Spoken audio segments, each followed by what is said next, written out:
اللہ ہی اللہ کیا کرو، دکھ نہ کسی کو دیا کرو، جو دنیا کا مالک ہے نام اسی کا لیا کرو۔ السلام علیکم ورحمۃ اللہ وبرکاتہ۔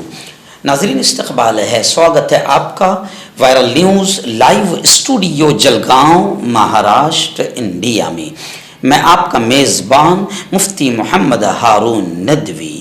آئیے پیارے ملک بھارت کی بہت ہی خاص بڑی 10 اہم خبروں پر نظر ڈالتے ہیں، لیکن سب سے پہلے میں اپیل کروں گا کہ جو ساتھی نئے ہیں اور ابھی تک اس بے باک سچے چینل سے جڑے نہیں ہیں، اگر آپ چاہتے ہو کہ آپ کو ملک بھارت کی اور پوری دنیا کی صحیح اور سچی خبریں دیکھنے اور سننے کو ملیں تو پھر آپ اس چینل سے جڑ جائیے، سبسکرائب کر لیجئے ہمارے اس چینل کو، بیل آئیکن گھنٹی کے بٹن کو بھی دبا دیجئے تاکہ ہماری ہر ویڈیو ہر خبر آپ کو آپ کے موبائل پر مل سکے۔ اور ہاں ناظرین، ہم ہر روز ایک اپیل کرتے ہیں کہ پلیز یہ ایک پرائیویٹ چینل ہے اور چینل چلانے کے لیے پوری ایک ٹیم کام کرتی ہے، بڑا روپیہ پیسہ خرچ ہوتا ہے۔ اگر آپ چاہتے ہو کہ ایسے چینل جو ظلم اور ظالموں کے خلاف بے باک انداز میں بول رہے ہیں، اگر آپ چاہتے ہو کہ ایسے چینل مضبوط ہوں تو پلیز آپ چینل کی فائنینشیل ہیلپ، مالی تعاون، مالی مدد ضرور کیجیے۔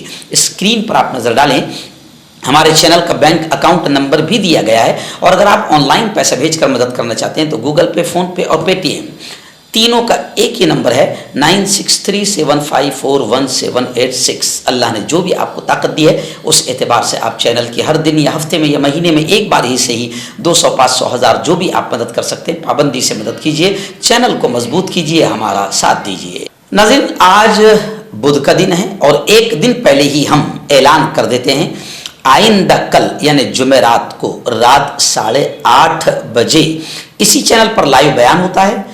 اس ہفتے بھی جو بیان ہوگا وہ مسجد اقصیٰ کی اہمیت، فلسطین کے لوگوں کی شہادت کو لے کر اور مسجد اقصیٰ کی حفاظت کو لے کر آئندہ کل بیان ہوگا، جس کا عنوان ہے کہ اپنے کعبے کی حفاظت ہمیں خود کر دی ہے۔ 2 ہفتے سے فلسطین کی اہمیت اور مسجد اقصیٰ پر بیان ہو رہا ہے، ہزاروں کی تعداد میں آپ لوگ دیکھ رہے ہیں۔ آئندہ کل بھی جو بیان ہے انشاءاللہ یہی ہوگا کہ اپنے کعبے کی حفاظت ہمیں خود کرنی ہے۔ مسلمانوں کو، اہل ایمان کو ایک اہم پیغام دیا جائے گا۔ آئندہ کل کا بیان اپنی پوری فیملی کے ساتھ ضرور سنیں اور دوستوں کو بھی اس بیان کو دیکھنے کی دعوت دیں، اسی چینل پر آئندہ کل رات 8:30 بجے۔ آئیے ناظرین، پہلی بڑی خبر اس وقت میرے نگاہوں کے سامنے فلسطین، حماس، غزہ اور اسرائیل کی جنگ کو لے کر آ رہی ہے۔ جی ہاں، میں آپ کو بتاؤں کہ حماس نے کھل کر یہ اعلان کر دیا ہے کہ فلسطین کی آزادی تک ہماری جنگ جاری رہے گی، حماس نے اعلان کر دیا ہے۔ وہیں پر عالم عربی جو 57 اسلامی ملک ہے، ان کی خاموشی کی نندا بھی کی گئی ہے، اور پوری دنیا اب ان عرب ملکوں پر اور اسلامی ملکوں پر تھوک رہی ہے۔ اور ایسی ویسٹرن کنٹریز، مغربی ممالک جو بدماشی کر رہے ہیں اور منافق بنے ہوئے ہیں، جی ہاں دوہرا رویہ اختیار کر رہے ہیں، اس پر بھی حماس نے اور پوری دنیا نے طنز کیا ہے۔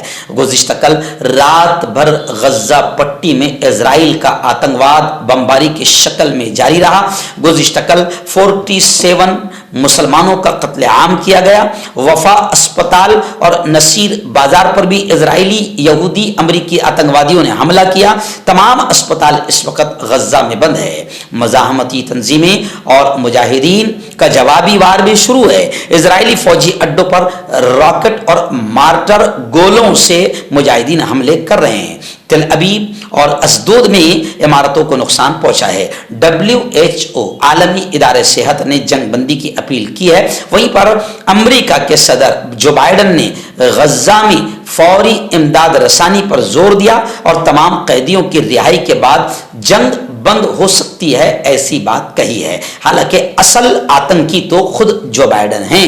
جو بائیڈن غزہ میں انسانی طور پر مدد پہنچائی جائے یہ بھی کہہ رہا ہے مکار غدار آتنکی، اور دوسری طرف اپنے آتنکوادی ناجائز بچے اسرائیل کو پورا ہتھیاروں سے جنگ کے لیے سپورٹ بھی کر رہا ہے۔ یعنی سب سے بڑا آتنکوادی اور دوہرا کردار ادا کرنے والا خود امریکہ کا صدر ہے، اور امریکہ ہے، اور مغربی کنٹریز ہے، ویسٹرن کنٹریز ہے، مغربی ممالک ہیں۔ دن بڑی خبر آ رہی ہے۔ جی ہاں، الہ آباد ہائی کورٹ نے لیو ان ریلیشن شپ ایک مرد اور ایک عورت کا بغیر شادی کے نکاح کے ساتھ رہنا، اس کو لے کر الہ آباد ہائی کورٹ نے بڑا بیان دیا ہے اور کہا ہے کہ لیو ان ریلیشن شپ یہ ٹائم پاس ہے۔ الہ آباد ہائی کورٹ نے ایک بین مذہبی جوڑے کی پولیس پروٹیکشن درخواست کو نکال کر پھینک دیا اور کہا کہ جو شادی کے بغیر ساتھ ساتھ رہ رہے ہیں وہ ٹائم پاس کر رہے ہیں، ان کی زندگی میں استحکام یا سنجیدگی نہیں ہوتی، ان کی زندگی کبھی آگے ان کا جوڑا کبھی ٹکتا نہیں۔ عدالت نے کہا کہ سپریم کورٹ نے کئی بار شادی کے بغیر شادی شدہ زندگی گزارنے کو جائز ٹھہرایا ہے، لیکن کئی عمر درخواست گزاروں کے ایک ساتھ وقت گزارنے کا فیصلہ سوچا سمجھا ہے یا نہیں، اس پر سوال اٹھتا ہے۔ خیر، جسٹس راہل چترویدی اور جسٹس محمد اظہر حسین ادریسی پر مشتمل بینچ نے کہا کہ 20-22 سال کے نازک عمر میں 2 ماہ ایک ساتھ رہنے والے جوڑے سے توقع نہیں کی جا سکتی کہ اس نے ایسے عارضی رشتے پر سنجیدگی سے سوچا ہوگا۔ یعنی سیدھا الہ آباد ہائی کورٹ نے کہا کہ یہ ٹائم پاس ہے اور اس کا نتیجہ صحیح نہیں نکلتا ہے۔ آئیے ناظرین، بڑی پیاری خبر اس وقت آ رہی ہے، خدا کرے کہ دھیرے دھیرے تمام ملک کے لوگوں کو، ہندوؤں کو، سناتنیوں کو سمجھ میں آ جائے کہ RSS کتنی بدترین تنظیم ہے، سنگٹھن ہے۔ ابھی بڑی پیاری خبر آ رہی کیرلا سے کہ کیرلا کے تقریباً 1200 مندروں میں RSS کی انٹری، RSS کے داخلے پر پابندی لگا دی گئی ہے۔ کیرلا میں ریاستی حکومت کے ماتحت جو مندر بورڈ ہے انہوں نے ایک ایسا فیصلہ لیا ہے کہ جس نے ہندو تنظیم RSS کو ناراض کر دیا ہے، لیکن ملک کے اچھے سچے لوگوں کو خوش کر دیا ہے۔ یعنی مندروں میں RSS کی انٹری پر پابندی لگا دی گئی ہے۔ اس فیصلے کے بعد ہندوتوا سنگٹھن یعنی RSS کی ریاست کی بایا محاذ حکومت پر الزام عائد کیا گیا ہے کہ وہ ریاست کے مندروں کو کنٹرول کرنے کی کوشش کر رہی ہے۔ دراصل حال ہی میں کیرلا ہائی کورٹ کی طرف سے شری سرکار دیوی مندر کو لے کر ایک حکم جاری کیا گیا تھا اور اب اس حکم نے کھلبلی مچا دی ہے کہ کیرلا کے 1200 مندروں میں RSS کے داخلے پر انٹری پر بین لگا دیا گیا ہے۔ یعنی مندر کے پجاری اور مندر والے بھی جان چکے ہیں کہ RSS کتنی خطرناک سنگٹھن ہے ملک کے امن و امان اور شانتی کے لیے۔ ریاست مہاراشٹر کی ایک سیاسی بڑی خبر میرے نگاہوں کے سامنے ہے۔ مہاراشٹر کے وزیر اعلیٰ مکھیہ منتری ایکناتھ شندے کا بڑا بیان ادھو ٹھاکرے کو لے کر آیا ہے۔ انہوں نے سیدھا حملہ کیا ہے ادھو ٹھاکرے پر گزشتہ کل اور یہ کہا کہ ادھو ٹھاکرے کو کھوکے نہیں سیدھے کنٹینر چاہیے۔ میں آپ کو بتا دوں کہ شندے گروپ کے عبدالستار اپنے کارکنان کے ساتھ بس سے پہنچے اور صابر شیخ بالا صاحب کے دور میں وزیر تھے۔ یہ ہے ہمارا ہندوتوا، اور انہوں نے یہ بھی کہا کہ یہ اسرائیل اور حماس کے ساتھ بھی گٹھبندھن کر سکتے ہیں، حزب اللہ اور لشکر طیبہ سے بھی مل سکتے ہیں۔ آزاد میدان سے دسہرہ ریلی میں ایکناتھ شندے نے ٹھاکرے گروپ کو جم کر نشانہ بنایا اور کہا کہ 50 کھوکے بالکل اوکے۔ یہ جملہ شندے سرکار کے لیے بڑا مشہور ہے کہ یہ کھوکے لے کر سرکار بنی ہے۔ اب اس جملے پر تنقید کرتے ہوئے انہوں نے ٹھاکرے گروپ کو جواب دیتے ہوئے کہا کہ ادھو ٹھاکرے کو تو کھوکے نہیں سیدھے کنٹینر چاہیے۔ خیر، اس وقت ریاست مہاراشٹر کی سیاست گرمائی ہوئی ہے کیونکہ الیکشن قریب آ رہے ہیں۔ آپ جانتے ہیں کہ ریاست تلنگانہ میں اب الیکشن آ چکے ہیں اور وہاں یوں سمجھے کہ بگل بچ چکا ہے۔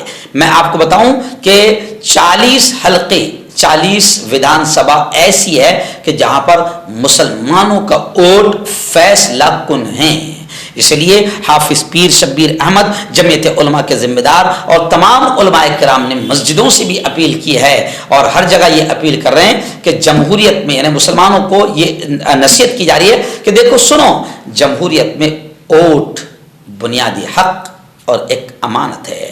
محافظ پیر شبیر احمد نے ہزاروں کے مجمع سے خطاب کرتے ہوئے کہا کہ سنو، جمہوریت میں ووٹ بنیادی حق اور ایک امانت ہے، اس لیے مسلمانوں کو سوچ سمجھ کر ووٹ کا استعمال کرنا چاہیے۔ خیر، تلنگانہ کا الیکشن ہے، اس لیے تلنگانہ میں ہر طریقے سے مسلمانوں کے ووٹوں کو کیسے تقسیم کر دیا جائے اور ناکام کر دیا جائے، اس کے لیے ہر طرح سے کوششیں کی جا رہی ہے۔ لیکن وہیں پر جمعیت علماء اور مسلم تنظیمیں بھی تلنگانہ میں کرناٹک کی طرح ماحول بنانے کے لیے کوشش کر رہے ہیں اور لوگوں کو سمجھا رہے ہیں کہ کسی بھی طریقے سے بی جے پی کی